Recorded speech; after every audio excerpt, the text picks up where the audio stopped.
Okay, so this is part 2 of chapter 6, and I just wanted to show you what I was talking about in the PowerPoint.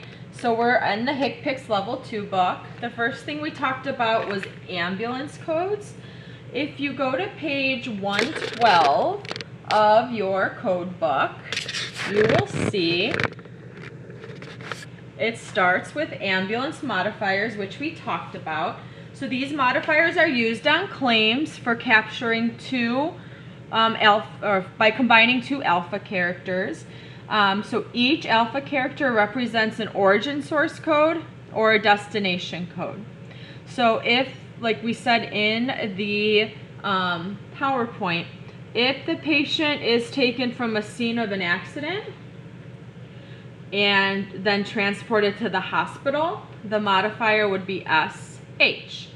Let's say they had an emergency at home, so they were taken from their residence to the hospital. The modifier would then be RH. So the modifier goes by origin first, then where they ended up. Okay, if you look on page 113 of your code book, you will see all the different ambulance codes that are listed here. Okay, so these are all the different types of ambulance services. One other thing I just want to make you aware of, to look for ambulance services in your index, you would simply go to ambulance. All right, and ambulance will show you, these are all the codes that deal with ambulance, so it'll always show you that. These are all ambulance codes. Then it has it broken down to the type of transport or supplies used. But you always want to go to the tabular. Okay, you'll see in here some symbols. All right, so you'll see this symbol, the kind of the circle with a line through it.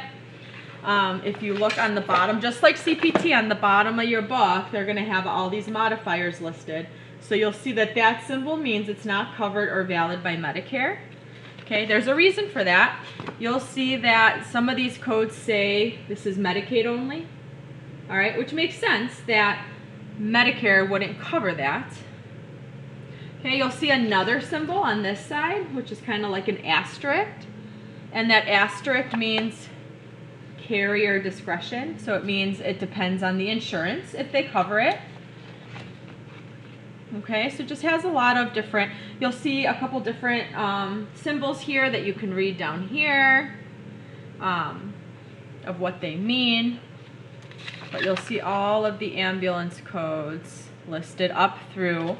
Just like in CPT, the last code of each section of codes will always be an unlisted ambulance code.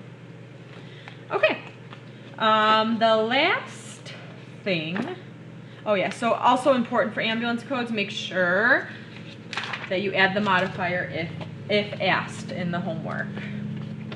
Okay, also they talked about durable medical equipment.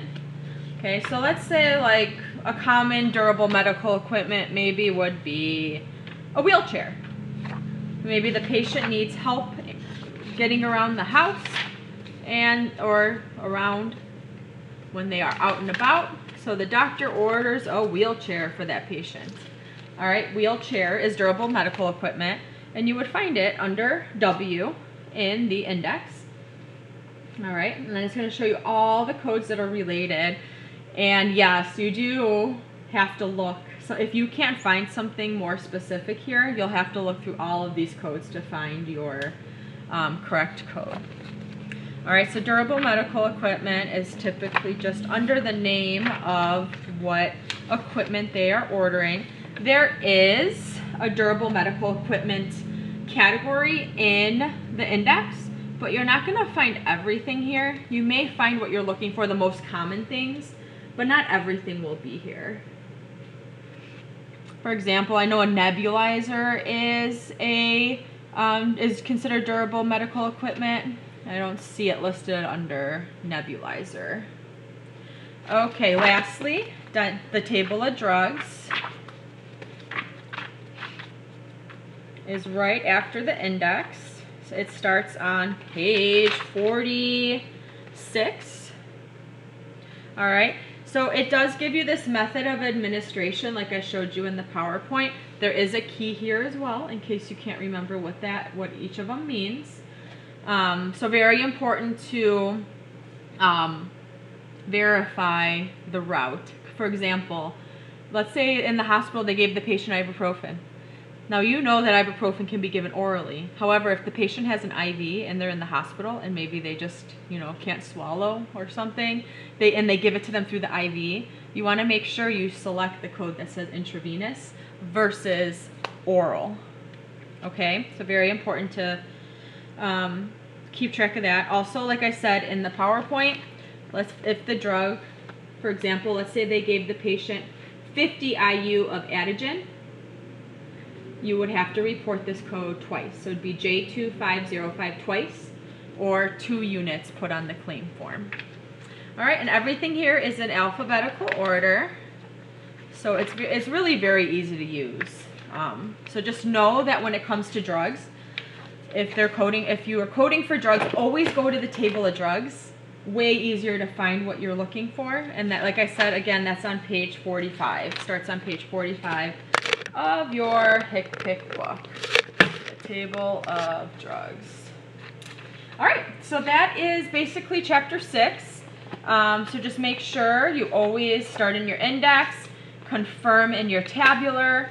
If there is a table, use it, especially for drugs. And good luck, happy coding.